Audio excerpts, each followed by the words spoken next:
नमस्कार साथियों, स्वागत है आप सभी का अंकित इंस्पायर्स इंडिया पर। मैं हूं अंकित अवस्थी। चर्चा कर रहे हैं एक ऐसे देश की जहां सरकार से ज्यादा सेना गुंडों के पास है। संख्या जानेंगे तो हैरान हो जाएंगे। 75,000 प्राइवेट सैनिक, सरकार से ज्यादा प्राइवेट सैनिक गुंडों के पास हैं। और ये गुंडे करते क्या है? ड्रग्स बेचते हैं। नंबर दूसरी खासियत, यहां 600 विमान हैं। किन के पास? फ्लाइट्स की बात कर रहे हैं, गुंडों के पास। गुंडे वो सोशल एलिमेंट्स जिनका रिकॉर्ड है प्रतिदिन 120 हत्याएं करके चौराहे पर टांकने का। थोड़ा रुकिए ज़रा और जान लीजिए। ये जो मैंने नंबर ऑफ विमान बताए ना आपको, फ्लाइट्स बताई, इनकी जो सरकार के पास, जो सरकारी कंपनी के पास जितनी फ्लाइट्स हैं उसका 5 गुना नंबर है ये। खुद सरकार के पास जितनी फ्लाइट्स हैं उससे 5 टाइम्स ज़्यादा फ्लाइट्स गुंडों के पास हैं। तो विचार करिए, फ्लाइट्स कोई घर पर से तो ऊपर टेक ऑफ करती नहीं होंगी, तो खुद की पर्सनल रनवे भी होंगे। अगर 75,000 सैनिक हैं तो सैनिकों के लिए बम गोले धमाके के लिए भी होंगे। कहाँ की बात कर रहे हैं हम? बात कर रहे हैं मैक्सिको की। आपके दिमाग में सवाल बनेगा, गुरुजी अचानक मैक्सिको कहाँ पहुँच लिया आप? ठीक है, मान लिए कि कहाँ है, कैसे है, वो तो हम जान ही लेंगे, लेकिन पहुँच कैसे गए यहाँ तक? इसलिए पहुँच गए जनाब क्योंकि यहाँ पर मैक्सिको के अंदर जगह है मैक्सिको सिटी, और उस मैक्सिको सिटी में अभी हाल ही में 2 दिन पहले हुई गोलाबारी में वहाँ के मेयर को भून दिया गया। मेयर ही नहीं, कई पुलिस वाले, कईयों को निपटा दिया गया। जानकारी एज यूजुअल, ड्रग कार्टेल की लड़ाई थी। आ रहा है कुछ इंटरेस्ट? आइए न्यूज़ देखते हैं। मैक्सिको सिटी मेयर के साथ 18 लोगों को डेडली शूटिंग में निपटा दिया गया है। Drug gang killing 20 in attack on the city hall southern Mexico. कहीं नंबर 20 है, कहीं 18 है, लेकिन कुल मिलाकर बात यह है कि एक दिन पहले मैक्सिको के मेयर का असैसिनेशन हो गया है। कहां पर हुआ है? मैक्सिको सिटी के अंदर। अब आप पूछेंगे, कहानी थोड़ा विस्तार से बताइए। ये है वो व्यक्ति जो मर गए, ये इनको दफन कर दिया गया है। आप पूछेंगे कि साहब आप इतनी निर्दयता से क्यों बता रहे हैं? कारण है साहब, जो लोग सत्ता में हैं उनकी प्रेजेंस में अगर ये चीजें चल रही हैं तो ये समानांतर सरकार है। एक कहावत है हमारे राजस्थान में कि जब बोया पेड़ बबूल का तो आम कहाँ से होए। तो प्रभु, जब आपने बोए ही पहले कांटे हैं तो आप कैसे उम्मीद कर सकते हैं कि वहाँ पर कुछ फल निकल आएंगे? सिमिलरली, जब यहाँ की सरकारें खुद कुछ नहीं उखाड़ पा रही हैं ड्रग्स वालों का, तो फिर भैया अंत परिणति तो खुद पे ही होगी। वही भस्मासुर वाली कहानी है, जिन्होंने वरदान दिया उन्हीं को लपेटने चल दिया था वो। बाय द वे, मैप के ऊपर आते हैं।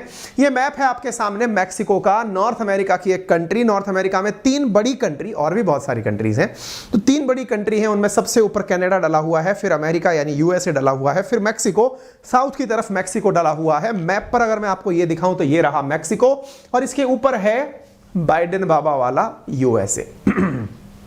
एक और फैक्ट बताएं, अगर इंटरेस्ट प्रॉपर तरीके से बन ही रहा हो तो इतना जान लीजिए कि ये देश अपने ड्रग्स बेचने वालों से ड्रग्स बेचकर, चलो अंदाजा लगाओ कितने करोड़ का व्यापार करता होगा। जितने का हमारे यहाँ पे ना गति शक्ति प्लान नहीं होता, उससे बड़ा तो ये ड्रग बेच करके पैसा कमाते हैं। 2.5 लाख करोड़ रुपए सालाना का इनका व्यापार है ड्रग बेचने से। Facts to be memorise. कितने का? 2.5 लाख करोड़ रुपए का। अच्छा, कई जगह तो अमेरिका की कई एजेंसीज अचंभित हैं कि इतना तो यार अमेजन और वॉलमार्ट जैसी कंपनियों का टर्नओवर नहीं है। $500 बिलियन, $500 ट्रिलियन ड्रग्स का कारोबार है। आपके दिमाग में फिर एकदम बनना जाएगा, तो इसका मतलब तो ये बहुत पैसे वाला देश होगा। ना बाबा ना, मामला कुछ और है। माल बनाते हैं भाई लोग, बेचते अमेरिका को है। बॉर्डर टच है इसका नॉर्थ में अमेरिका के साथ, नॉर्थ अमेरिका के साथ। माल इनका बिकने नॉर्थ अमेरिका ही जाता है, यानी कि ऊपर की तरफ अपने यूएसए जाता है। यूएसए के जो आसपास की बाउंड्री स्टेट्स हैं उनके अंदर जाकर माल बिकता है। बिल्कुल संगठित क्राइम की तरह से है। सरकारों ने, अरे ट्रंप जब थे ना, तो ट्रंप इसी से लड़ने के चलते दीवार बनाने की बात कर दिए थे कि मैं दीवार बनाऊंगा। बाइडेन बाबा आए, उन्होंने कहा नहीं, दीवार मैक्सिको के खिलाफ ही बन रही थी, अगर कुछ याद आ रहा हो तो। इनकी ड्रग्स के ऊपर तो जाने कितनी सारी फिल्में बन चुकी हैं, कोई कुछ कर नहीं पाता। अमेरिका के अंदर ड्रग्स लेने वालों की संख्या ऑस्ट्रेलिया की आबादी के बराबर है। लगभग ड्रग्स को बेच करके ये $39 बिलियन का सालाना प्रॉफिट कमाते हैं। एक तो होता है बिजनेस और एक होता है प्रॉफिट। सर ये बनाते कैसे हैं ड्रग्स? मतलब क्या यहां पर अफीम, गांजा, हेरोइन ये बहुत ज्यादा मादक पैदा होता है क्या? अरे भैया डिमांड इतनी ज्यादा है अमेरिका से इनके पास में कि अब तो ये सिंथेटिक केमिकल की गोलियां बना बना करके पैसा कमा रहे हैं। सिंथेटिक गोलियां? अरे भैया अमेरिका में सिंथेटिक गोलियां खाकर मरने वालों की संख्या लाखों में है।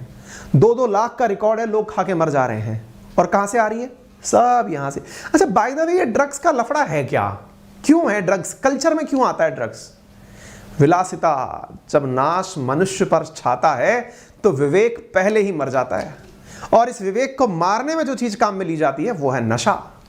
और नशे का जो सबसे सुलभ और सबसे आसान तरीका है वो ड्रग्स। कुछ लोग लिकर लेते हैं, कुछ लोग अपनी सफलता का नशा करते हैं, कुछ लोग दवाइयाँ लेते हैं। उन दवाइयों के निर्माताओं में ये शामिल है। आप पूछेंगे इतना बड़ा मार्केट और चीन का कहीं नाम नहीं आया। अरे छोड़िए जनाब, आपको याद होना चाहिए इंडिया में जब कोरोना की दवाइयाँ बन रही थी या फिर जब हमारे लॉकडाउन चल रहे थे, तब इंडिया में दवाइयों का संकट पैदा हुआ था। कुछ याद है? दवाइयों के अंदर जो यूज होने वाली, इंडिया को कहा जाता है वर्ल्ड की फार्मेसी। फार्मेसी क्यों? क्योंकि दवा बनाकर बेचने वालों में हम बहुत आगे हैं, लेकिन दवा जिन चीजों से बनती है वो केमिकल, उसे कहते हैं active pharmaceutical ingredient. Short form में आप उसे कहते हैं एपीआई। ये एपीआई की फैक्ट्री है चाइना।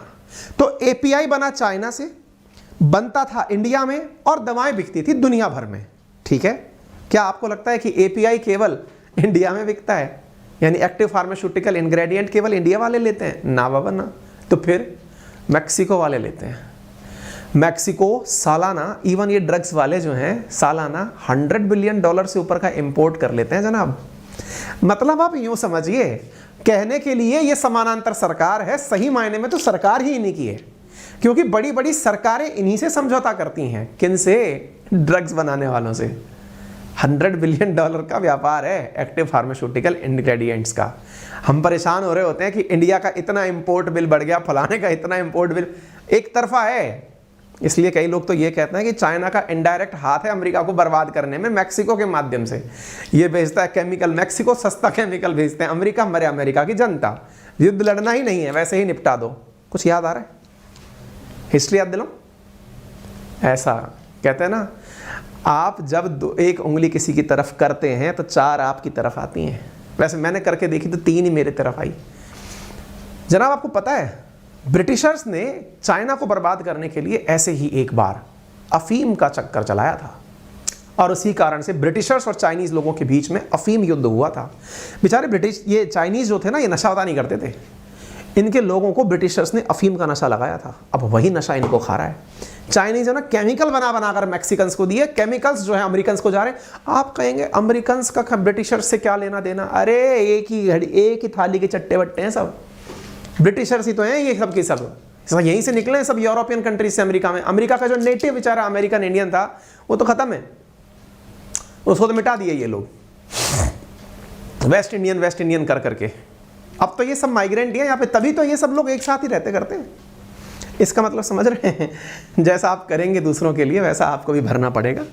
आइए थोड़ा और ज्ञान लेते हैं। तो ये जनाब टाउन हॉल की, उस टाउन हॉल की पिक्चर है जहां पर आप इस तरह की गोलियां लगी देख रहे हैं, लोगों को यहां पर देख रहे हैं। ये 6 अक्टूबर की घटना है, जिस दिन यहां के मेयर मेंडोजा के ऊपर गोलियां चली थी।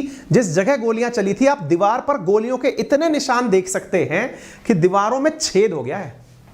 ऐसा करने के पीछे कार्टेल को ही जिम्मेदार बताया गया है, और ये छोटे मोटे दिन से नहीं चल रहा है। 40 साल से ये ड्रग का कार्टेल चल रहा है। ड्रग्स को आप देखिए ना, ये सेना इनकी प्राइवेट सेना है जिसको आप यहां पर देख रहे हैं। 12.89 करोड़ इनकी पॉपुलेशन है। इस पॉपुलेशन के अंदर से जो अधिकांश लोग हैं वो इसी पर डिपेंडेंट हैं।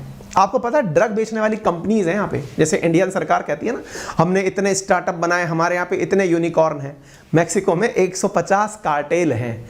कार्टेल मतलब वो लोग जो संगठित प्रकार के अपराध में लग रहे हैं। अपराध कह लीजिए, व्यापार कह लीजिए, अभी फिलहाल अपराध के सेंस में बात करिए। 150 कार्टेल्स हैं। 150 कार्टेल का काम ड्रग तस्करी करके अमेरिका से उठा करके लोगों को बेचना। आप सोचिए 75,000 गुर्गे हैं 150 ड्रग कार्टेल्स के पास में। और युवाओं के लिए तो ये एकदम लो लाइंग फ्रूट्स हैं। हमारे देश का युवा हो या किसी अन्य देश का युवा को जब ये पता चल जाए कि किसी सफलता का शॉर्टकट है और इसके ऊपर कोई पनिशमेंट नहीं है, तो वो कभी मेहनत करता ही नहीं है। बहुत ही रेयर ऑफ द रेयरेस्ट होते हैं जो लोग कहते हैं कि नहीं, मैं तो अपना रास्ता बनाऊंगा। अधिकांश तो बने बनाए रास्तों पर ही चलना पसंद करते हैं, और यही कारण है कि ड्रग्स के एडिक्ट्स भी युवा सबसे जल्दी होते हैं। आप यहां पर देखें, इनके यहां पर एक सबसे फेमस कार्टेल है, यानी कि गुंडों में भी गुंडों का गुंडा जो है ना, उसका नाम है सिनालोआ कार्टेल। उसके खुद के पास 600 से अधिक विमान हैं, फ्लाइट्स हैं, 50 से ज्यादा उसके पास जहाज है पानी के। और तो और मैं एक इंटरेस्टिंग बात इसको बताऊं आपको कि यहां पर जो विमान है ना सिनालोआ के पास में, सिनालोआ मैक्सिको की कम से कम 50% जो ड्रग्स का जो मामला है ना, वो उसके खुद के कंट्रोल में है। आप सोचिए, AK-47, M80 जैसी राइफल्स का तो जखीरा है। पुलिस जब रेड मारती है तो 20-20 हजार मतलब वो लेके निकलती है बंदूकें कि ले जाओ यार, तुम भी क्या याद रखोगे, इन्हीं से तुम्हारा काम चला लो। 20,000 से ज्यादा असॉल्ट राइफलें बरामद की जाती हैं हर साल ड्रग कार्टेल से। यानी कि इनकी सरकार को जब ये होता होगा ना, इनके डिसाइड सरकार के द्वारा, रक्षा मंत्रालय के द्वारा कि यार सुनो, अपने सैनिकों के लिए हमें है ना बंदूकों की जरूरत है। बोले चलिए साहब रेड करने चलते हैं। बोले चलो, रेड करने गए, वहां से बंदूकें उठाए, सर आ गया, इस बार का स्टॉक आ गया, इसी से काम चला लेंगे। कारण और कोई दुश्मन है नहीं, ले देकर व्यापार अमेरिका से करना, सेना की जरूरत कहां है कि नहीं। तो यहां पर साहब इस प्रकार से काम चलता है। कार्टेल्स के पास रॉकेट लॉन्चर वॉन्चर सब है। तो फिर आप पूछेंगे सर जी, मैप देख के लगा कि इनका कोई दुश्मन ऊपर तो अमेरिका है, अमेरिका तो व्यापार खरीदने के लिए इनके साथ है, तो फिर ये खरीदते किसके लिए हथियार? एक दूसरे के लिए। ये कार्टेल बिल्कुल रजवाड़े में जी रहे हैं। एक राजा दूसरे राजे की तरफ चलाएगा रॉकेट लॉन्चर, कार्टेल एक दूसरे को मारते हैं। मारने के कुछ नज़ारे बताता हूं मैं आपको, आओ। मैक्सिको के गृह मंत्रालय के मुताबिक की जानकारी दे रहा हूं कि रोजाना 120 हत्याएं होती हैं, ऑफिशियली किलिंग होती हैं। कोरोना काल में 118 हत्याएं होती थी। इंपॉर्टेंट बात यह है कि यहां हत्या करने वाले लोगों को काट कर लटका, चौराहे पर लटका दिया जाता है। कई जगह तो ऐसा है कि ट्रांसपेरेंट जो कमरे हैं ना, उनके अंदर मार करके टांग दिया जाता है, और आप उनको निकाल भी नहीं सकते क्योंकि बुलेट प्रूफ है। वो मार के टांग के चले गए, चौराहों पर टांग देते हैं शवों को। ये मैक्सिको का खेल है। मेरे को ऐसा लगता है कि इसके ऊपर बहुत सारी फिल्में बनी हुई हैं, आप देख सकते हैं। मैं रिकमेंड नहीं करूंगा, नहीं तो आप उस तरह की चीज़ों से ज़्यादा हो जाएंगे। राजनीतिक पार्टी जो है ना, वो इन ड्रग कार्टेल से हजारों करोड़ रुपए चंदा लेती है। 25,000 करोड़ का चंदा मिलता है साहब, मजाक है क्या? मैक्सिको के 32 प्रांत हैं, 32 राज्य हैं, उनमें से 29 राज्य बटे हुए हैं ड्रग्स के लिए। 29 राज्यों में से ये जो आप देख रहे हैं ना, हल्का सा कलर, ये सिनालोआ के पास है। ये सिनालोआ करके है। ये सिनालोआ जो है ना, इसके पास सबसे बड़ा मार्केट है। इसका मालिक ऑलरेडी जेल में है। इसके मालिक का नाम है सरगना अल चापो। सरगना का नाम है अल चापो। 50% ड्रग का कारोबारी है, जेल में रहता है, जेल से काम चलाता है। बोले जब सरकारी सुरक्षा दे रही है तो अपने क्या करना है। 2 बार फरार हो चुका है। दूसरा है गल्फ कार्टेल। सिनालोआ का सबसे बड़ा धुर विरोधी है, पानी के जहाज है 50 भाई के पास। तीसरा है लॉस जिटोस। पुलिस और सेना के भगोड़े इसमें शामिल हुए, और ये क्या करता है, मारने के बाद में लोगों के ऊपर एक निशान बना देता है। उस निशान का नाम है जेड40 करके एक निशान बना देता है। तीसरा है जुआरेज कार्टेल। ये अमेरिका से जुड़ी सीमा पर इसका कब्जा है। इसके पास शार्प शूटर्स और स्नाइपर्स की प्राइवेट आर्मी है। तीसरा है जेलिस्को कार्टेल। 2010 में बना लॉस जिटास कार्टेल 35 लोगों का मर्डर कर शवों को राजधानी में फेंकने के कारण चर्चा में आया था। मतलब एक से बढ़कर इनकी मतलब जैसे होता है ना कि चर्चाएं जब होती होंगी तो इस प्रकार से होती होंगी कि यार हमने कितनी हत्याएं करी, उस प्रकार का हाल है। सिनालोआ कार्टेल को इंटरनेशनल क्राइम ऑर्गेनाइजेशन में टॉप पर शामिल किया जाता है कि भाई इसका सबसे ऊपर है। ये कहीं पर भी पोस्टल डिलीवरी कर सकता है। ये दवा बनाते समय चीन से आयात किए गए केमिकल से सिंथेटिक ड्रग बनाने का निर्माण करते हैं। जो दवा ये यूज करते हैं ना, उसका नाम है फेंटेनिल। सिंथेटिक ड्रग है फेंटेनिल, पेन किलर के रूप में काम में ली जाती है। हेरोइन, मारिजुआना, अफीम से बहुत कम लागत पर यह उपलब्ध होती है। चीन इस सिंथेटिक ड्रग को उपलब्ध कराता है। ड्रग कार्टेल में मैक्सिको के जंगलों में फेंटेनिल को बनाने के देसी कारखाने लगे हुए हैं। पाउडर में तब्दील करके फेंटेनिल टैबलेट बनाई जाती है और वही टैबलेट से लोगों को दिया जाता है। आप इससे अंदाजा लगा लो कि अमेरिका के अंदर 2021 में फेंटेनिल की ओवरडोज से 2 लाख लोगों की मौत हो गई। इसी वजह से how China involving in organised crime in Mexico, ये एक रिपोर्ट है जो स्टडी की जा रही है। क्या अमेरिका के अंदर ऑर्गेनाइज्ड जो क्राइम हो रहे हैं या फिर लोगों को मारने के लिए जो दवाएं बांटी जा रही हैं उनके पीछे चाइना है? तो फैक्ट पढ़िए, चाइना और मैक्सिको $100 बिलियन का व्यापार करते हैं साहब। ये अपने आप में बहुत बड़ा व्यापार है। चाइना का 90% टोटल ट्रेड चाइना और मैक्सिको के बीच में इंपोर्ट का है, यानी ये सामान बेचते हैं। आप इधर देखिएगा, चाइना के अंदर, चाइना जो है यहां पर मैक्सिको के अंदर $189 बिलियन का इन्वेस्टमेंट कर चुका है। क्यों? क्योंकि केमिकल बेचना है। मैं यही तो कहता हूं, this is the proxy war. हमारे देश पंजाब, हमारे देश के अंदर जो पंजाब है उसके अंदर यही तो होता है। उधर की तरफ से पाकिस्तान के जितने भी लोग हैं जो देश के अंदर चाहते हैं कि अशांति हो, भारत टूटे, भारत के अंदर लोग परेशान हो, युवा बर्बाद हो, वो ड्रग्स की तो लत लगवाते हैं। यह तरीका चाइना ने मैक्सिको के माध्यम से अमेरिका के लिए अपनाया था। इस बात में कोई गुरेज नहीं है। वाशिंगटन पोस्ट में यह खबर छपी थी 2019 में कि क्या ड्रग कार्टेल मैक्सिको का $500 बिलियन से ऊपर का है। रिपोर्ट के अंदर लिखा गया था, ये लिखे हुए डेविड पर्ड्यू, जिन्होंने अपने द्वारा एक हियरिंग में कहा था कि $500 billion the market cartel business drug trafficking just in Mexico alone coming across the United state bigger than Walmart. $500 billion से ज्यादा का ये अमेरिका को व्यापार कर देते हैं। दवा बेच बेच कर आप इससे अंदाजा लगाइए। मुझे नहीं लगता कि आप लोगों को अब भी इसके बारे में जानने की जिज्ञासा शांत हुई होगी। फिर भी गूगल जिम्मेदार है आपको और जानकारी देने के लिए। फिलहाल के लिए मैंने तो ये जानकारी इसलिए दी कि दुनिया में किस किस प्रकार का क्राइम है उसके बारे में आप जान लीजिए। आप में से कई लोग कहेंगे, आपने हमें गोल्डन क्रिसेंट बताया था, आपने हमें गोल्डन ट्रायंगल बताया था। ऐसा तो कुछ यहाँ है ही नहीं। इनके अपने गोल्डन ट्रायंगल हैं। इन्होंने अपने ही राज्य के, देश के अंदर ही कई राज्यों में आपस में घालमेल करके गोल्डन ट्रायंगल बना रखा है। यूएस की अगर हम बात करें तो 8.7% आबादी यूएस की ड्रग एडिक्ट है। 21.8 मिलियन यानी 2 करोड़ यूएई की आबादी से जस्ट डबल ऑस्ट्रेलिया की आबादी के बराबर यहां पर अमेरिकन ड्रग्स लेते हैं। ड्रग्स बेच बेच करके कंपनियों को, यानी कि इस तरह के जो ये ऐसा अपराध है। अपन सोचते हैं ना सारे क्राइम हमारे ही देश में होते हैं क्या? नहीं भाई, हर किसी की अपनी समस्या है। 2011 का आंकड़ा है, $39 बिलियन 11 का प्रॉफिट था। आप मर्डर्स की स्थिति देखें तो 2019 का आंकड़ा है 34,588 मर्डर सालाना मैक्सिको में हुआ करते थे ड्रग कार्टेल्स की लड़ाई के चलते। कोई फर्क किसी को नहीं पड़ता है। मेरा तो केवल आपसे इतना कहना है कि जब आप तक इस तरह की रोचक जानकारी मिले तो कृपया करके इन्हें शेयर कर दें। लोगों में थोड़ी अवेयरनेस फैल जाएगी। हमारे ऊपर आप इतना सा उपकार कर दें कि चैनल को सब्सक्राइब कर लें। वीडियो पसंद आया हो तो लाइक करना बिल्कुल ना भूलें। बाकी आपका प्यार अंकित इंस्पायर इंडिया को देने के लिए बहुत बहुत धन्यवाद। आपके सहयोग से संभव है कि इस वीडियो को जब आप देख रहे हो तो 7 लाख सब्सक्राइबर्स पूरे हो जाएं। आप सभी को अग्रिम शुभकामनाएं। बहुत बहुत धन्यवाद।